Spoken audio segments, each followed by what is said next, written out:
Big boss season 15 के घर में इस वक्त हाथापाई हो चुकी है। जी हाँ, बिग बॉस सीजन 15 के घर में लगातार एक्स्ट्रा फुटेज जो है वो बढ़ती चली जा रही है। अब तक घर के अंदर कुछ नहीं हो रहा था, लेकिन अब इतना कुछ हो रहा है ऑल ऑफ अ सडन कि फैंस भी काफी ज्यादा सुपर डुपर एक्साइटेड हो गए हैं। Lots and lots of drama and entertainment आपको देखने को मिलेगा। आपको बता दूं कि बिग बॉस के घर के अंदर इस वक्त जबरदस्त मारा पीटी हो चुकी है। अब तक जितने भी एपिसोड्स आ रहे थे, आप लड़कों को लड़ते हुए देख रहे थे, चाहे करण वर्सेस प्रतीक हो या उमर और प्रतीक हो या फिर ईशान और प्रतीक हो। बेसिकली प्रतीक हर जगह थे, लेकिन हाँ, इस तरह की कई सारी झड़प आपने लड़कों के बीच में देखी है टास्क पे। लेकिन अब देवलीना जब से घर के अंदर आई है, हम सभी जानते हैं किस तरीके से देवलीना वर्सेस शमिता हो रहा है। देवलीना का सॉफ्ट टारगेट शमिता है और शमिता भी इक्वली उसी तरीके से एक लाइन ड्रॉ करे हुए है देवलीना के साथ, और इन दोनों के बीच लगातार दुश्मनी जो है वो बढ़ती चली जा रही है। ऐसे में एक प्रोमो आउट हुआ है, जबरदस्त प्रोमो, जहाँ पर शमिता शेट्टी और देवलीना के बीच टास्क के दौरान मारपीट तक हो गई। जी हाँ, धक्का मुक्की ही नहीं बल्कि दोनों ने एक दूसरे को काफी कुछ कह दिया है, जिसके बाद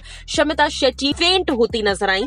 सिर्फ इतना नहीं बल्कि सारे कंटेस्टेंट्स भी घबरा गए। शमिता शेट्टी को एंजाइटी अटैक आया और उसके तुरंत बाद वो बेहोश हो गई। बेहोशी की हालत में करण कुंद्रा अपनी गोद में उठाकर उन्हें कन्फेशन रूम तक, मेडिकल रूम तक लेकर गए, जहां पर सारे के सारे घर के कंटेस्टेंट्स जो है वो परेशान हो गए। वहीं देवलीना काफी हद तक अग्रेसिव नजर आई। वैसे ये पहली बार नहीं है, देखिए आप भी जानते हैं कि हम भी जानते हैं, हमने पहले भी देखा है, चाहे सीजन 13 हो या सीजन 14, जब देवलीना की बहस हुई थी, जब देवलीना का गुस्सा निकल कर आया था सामने, अर्शी खान के साथ जब लड़ाई हुई थी, तब वो आपे से बाहर हो गई थी, उन्हें संभालना मुश्किल हो गया था। और वैसा ही कुछ इस सीजन में भी नजर आ रहा है। उन्होंने लिटरली शमिता शेट्टी को काफी कुछ कह दिया है और शमिता ने भी इक्वली धक्का मारकर रिएक्ट किया है। देखना ये होगा कि इस पर क्या रिएक्शन आता है मेकर्स का और क्या बिग बॉस इस लड़ाई को बचा पाएंगे। बताइएगा जरूर हमें, आपको क्या लगता है कमेंट सेक्शन में।